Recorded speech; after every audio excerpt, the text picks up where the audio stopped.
Terima kasih Tuan Speaker kerana izinkan saya untuk turut sertai perbahasan Belanjawan 2020. Oleh sebab masa adalah sangat terhad, saya akan tumpukan perbahasan dasar saya kali ini kepada inisiatif amalan rendah karbon dalam ucapan Belanjawan 2022 Menteri Kewangan. Bakri ada 7 perkara dalam wish list inisiatif rendah karbon Malaysia untuk tahun 2022, harap boleh habiskan dalam ucapan saya. Tuan Yang di-Pertua, Menteri Kewangan dalam ucapan bajet telah mengulangi sekali lagi komitmen baru Malaysia yang diumumkan oleh Yang Amat Berhormat Perdana Menteri semasa ucapan RMK 12 untuk menjadikan Malaysia sebagai sebuah negara neutral karbon menjelang tahun 2050. Ini adalah komitmen yang sangat besar bersamaan dengan negara-negara maju seperti United Kingdom, New Zealand, Australia, Kesatuan Eropah dan lebih tinggi daripada komitmen China dan Rusia yang meletakkan sasaran neutral carbon menjelang tahun 2060 dan India yang meletakkan sasaran neutral carbon pada tahun 2070. Sasaran neutral carbon 2050 untuk Malaysia bukan satu sasaran yang boleh kita capai tanpa langkah-langkah drastik. Walau bagaimanapun, selain daripada pengumuman satu ayat, one-liner announcement, setakat ini saya tidak nampak apa-apa langkah konkret yang diambil oleh kerajaan yang membolehkan Malaysia untuk mencapai negara neutral carbon 2050. Sebagai contoh, sasaran tenaga boleh baru, RE, dalam campuran elektrik. Di bawah pentadbiran Pakatan Harapan, kami telah meletakkan sasaran RE dalam campuran elektrik sebanyak 20% menjelang 2025 yang tidak termasuk hidro besar lebih daripada 100 megawatt. Ini bersamaan dengan 33% RE dalam grid kebangsaan secara keseluruhannya menjelang tahun 2025. Walau bagaimanapun, kerajaan hari ini telah menurunkan sasaran RE kepada 31%. Mengapa kerajaan membuat pengumuman neutral carbon 2050 yang indah didengar tetapi dari segi tindakan mengambil langkah ke belakang? Saya sendiri terlibat dalam proses perancangan peningkatan RE dan sasaran RE yang diletakkan oleh kerajaan Pakatan Harapan bukan sahaja boleh dicapai secara teknikal dari segi teknikal tetapi juga berpotensi untuk menarik pelaburan swasta bernilai 30 bilion ringgit serta mencipta kira-kira 50,000 pekerjaan baru bersih. Net job creation dengan izin menjelang 2025. Dengan itu, perkara pertama wishlist rendah karbon saya ialah supaya kerajaan meningkatkan sasaran RE kepada sekurang-kurangnya sasaran yang sebelum ini diletakkan oleh Kerajaan Pakatan Harapan selaras dengan komitmen baru carbon neutral 2050 Malaysia. Tuan Yang di-Pertua, seterusnya saya ingin beralih ke isu keputusan kerajaan untuk tidak mengeksport RE dalam projek perintis penjualan elektrik 100 megawatt ke Singapura. Bakir ingin tahu adakah keputusan ini bermaksud bahawa Malaysia tidak akan menimbang sekalipun untuk mengeksport RE kepada negara-negara lain. Untuk makluman Dewan, Malaysia mempunyai potensi RE yang besar dan ianya jauh lebih tinggi daripada keperluan tenaga dan komitmen RE kita. Ini adalah angka-angkanya. Potensi tenaga solar, tenaga bio dan hidro kecil di Malaysia yang boleh dimanfaatkan adalah 270 gigawatt, 3.6 gigawatt dan 2.5 gigawatt masing-masing. Manakala jumlah keseluruhan kapasiti elektrik Malaysia kini adalah jauh lebih rendah iaitu kira-kira 35 gigawatt. Saya berpendapat bahawa RE lebihan ini boleh dijana dan dijual kepada negara-negara jiran supaya kita boleh menembus ekonomi negara kita. Sebagai contoh, baru-baru ini kerajaan Singapura mengumumkan pelan mereka untuk mengimport 4 gigawatt elektrik rendah karbon menjelang 2035. Potensi keperluan RE ini mampu menjana 6 bilion ringgit pelaburan swasta dan 48 peluang pekerjaan. Ini adalah peluang pekerjaan baru untuk rakyat Malaysia, untuk anak-anak muda kita, jurutera, juruteknik, saintis, analis, pegawai pengurusan am dan lain-lain peluang pekerjaan dalam industri AI. Persoalannya, adakah Malaysia akan menutup pintu untuk mencipta pekerjaan hijau baru ini walaupun sebelum kita menjalankan projek perintis? Dengan itu, Perkara kedua wishlist Bakri ialah supaya kerajaan boleh mengkaji semula dasar polisi pengeksportan RE. Tuan Yang di-Pertua, bukan sahaja RE, inisiatif kecekapan tenaga, energy efficiency, EE, juga boleh menurunkan pelepasan karbon dan memanfaatkan ekonomi pada masa yang sama. Kajian kerjasama EPU dan UNDP menunjukkan bahawa potensi penjimatan tenaga yang boleh dicapai oleh Malaysia dengan EE dalam tempoh 2016 ke 2030 adalah 46 bilion ringgit. Ini menunjukkan bahawa terdapat potensi dan pasaran yang besar dalam industri EE. Walaupun begitu, kajian ini menunjukkan bahawa halangan pertama pembangunan EE di Malaysia adalah ketiadaan kerangka undang-undang. Sebelum ini, kita telah berusaha untuk mempercepatkan pembentangan Akta Kecekapan dan Konservasi Tenaga, Energy Efficiency and Conservation Act, EECA, dan menyasarkan untuk membentangkan rang undang-undang ini pada akhir tahun 2020. Malangnya, langkah Sheraton berlaku. Oleh itu, perkara ketiga dalam wish list saya ialah supaya EECA boleh dibentangkan di Parlimen pada tahun 2022. Tuan Speaker, dalam isu kecekapan tenaga, saya juga berharap kerajaan boleh memperbanyakkan projek EPC, Energy Performance Contract di bangunan-bangunan kerajaan. Untuk makluman Dewan Yang Mulia ini, terdapat kira-kira 10,000 bangunan awam yang dimiliki oleh kerajaan dan perbelanjaan bil elektrik setiap bulan adalah tinggi.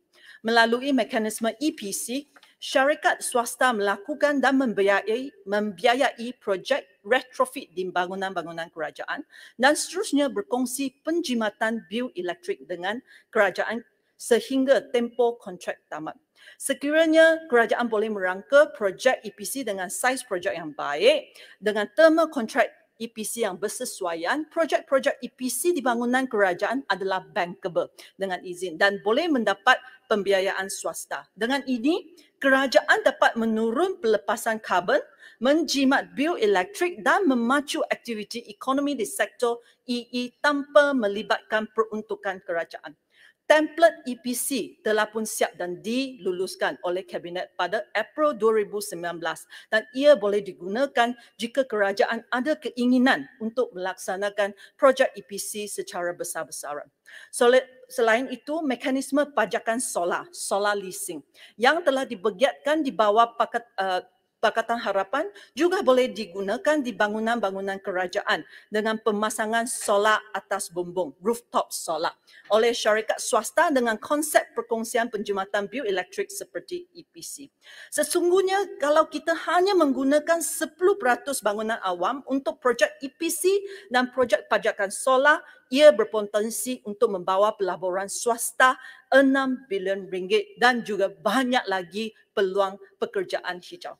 Dengan itu, perkara keempat wishlist saya ialah supaya kerajaan boleh mengenal pasti 1,000 bangunan awam untuk melaksanakan projek EPC dan pajakan solar dalam tempoh 3 tahun bermula tahun 2022.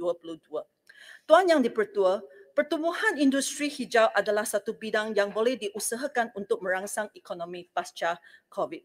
Tambahan lagi, kerajaan telah meletakkan sasaran Malaysia neutral carbon 2050.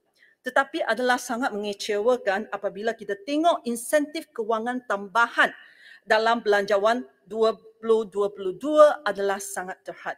Instrumen polisi yang sedia ada di mana pemain industri telah biasa dengan proses permohonan seperti Green Technology Financing Scheme, GTFS, Green Investment Tax Allowance, GITA, dan Green Investment Tax Exemption, GITE, tidak diperluaskan dan dipertingkatkan. Semua setakat business as usual. Saya berharap bahawa kerajaan tidak menjadi kerajaan pengumuman satu ayat. Don't be a one-liner government.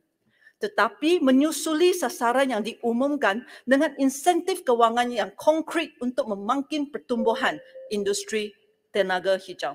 Dengan itu, perkara kelima wishlist saya adalah supaya kerajaan meningkatkan jumlah pinjaman di bawah GTFS sekurang-kurangnya 2 kali ganda dan memperluaskan GITA dan GITE. Tuan Yang di-Pertua, dasar seterusnya yang saya ingin bincang ialah berkenaan dengan kenderaan elektrik, iaitu EV. Untuk meningkatkan kadar pemilikan EV di Malaysia, kerajaan telah bercadang untuk memberi pengecualian duty dan cukai. Tetapi insentif kewangan sahaja adalah tidak mencukupi. Kerajaan perlu ada rancangan terperinci berkenaan dengan infrastruktur stesen recharge, iaitu charging station. Selain itu, kerajaan juga perlu melihat EV dari segi pertumbuhan ekonomi. Untuk makluman Dewan Yang Mulia ini, pada tahun 2020, kereta elektrik global telah mencecah 10 juta buah kereta dan walaupun pandemik menyerang, bilangan penjualan kereta elektrik global meningkat 41% berbanding dengan jumlah penjualan kereta purata yang menurun 16%. Tambahan lagi, 18 daripada 20 pengeluar kenderaan terkemuka dunia turut memperluas portfolio model mereka kepada pengeluaran kenderaan elektrik.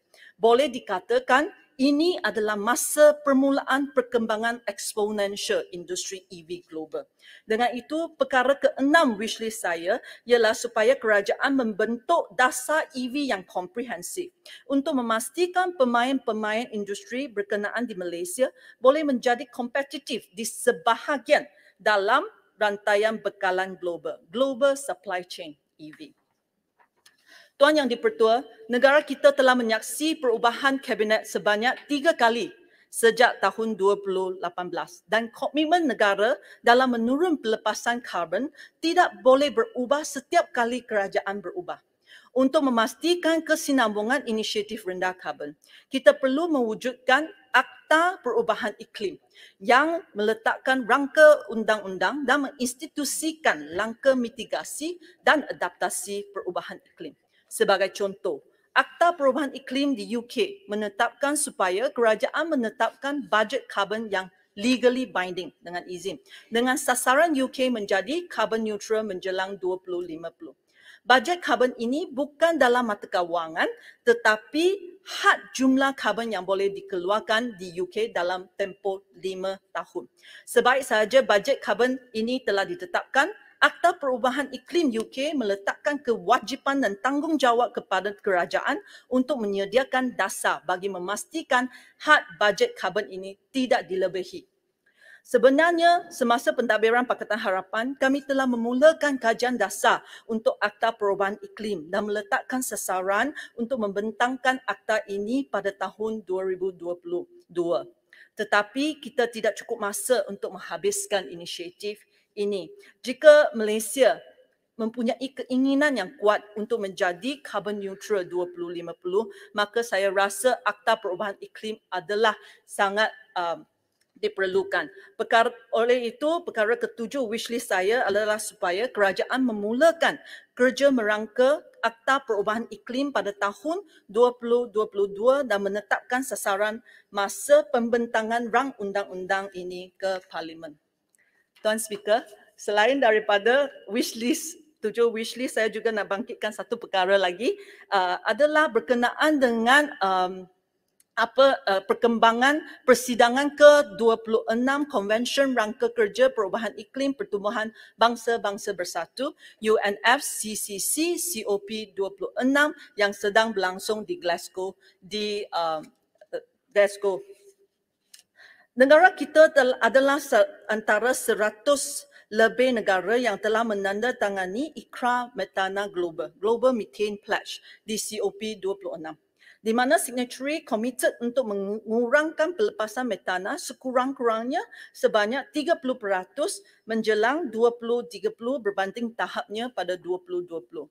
Untuk makluman Dewan Yang Mulia ini, gas metana merupakan gas rumah hijau yang jauh lebih kuat daripada karbon dioksida.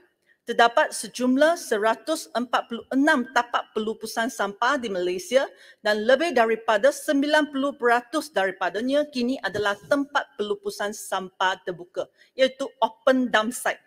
Tapak-tapak ini adalah sumber gas metana yang signifikan. Dengan ini, Menteri Kasar dalam kenyataan negara beliau semalam telah mengumumkan bahawa Malaysia akan mencapai sasaran sisa yang dihantar ke tempat pelupusan sampah pada tahun 2025. Sememangnya usaha untuk memodernkan tapak pelupasan sampah dan meningkatkan kadar kitaran amat dialu-alukan. Tetapi mencapai sisa dalam masa 4 tahun. Adakah sasaran ini realistik? Memandangkan pengurusan sisa adalah di bawah bidang kuasa KPKT. Bakri ingin tahu apakah rancangan KPKT untuk mencapai sasaran yang telah diumumkan oleh Menteri Kasar di COP 26. Ataupun ia sekadar pengumuman satu ayat sahaja tanpa pelan tindakan untuk mencapai sasaran tersebut. Itu sahaja perkara yang saya nak bangkitkan. Terima kasih Tuan Speaker. Terima kasih Yang Berhormat. Sebelum saya jemput Yang Berhormat Sungai Siput,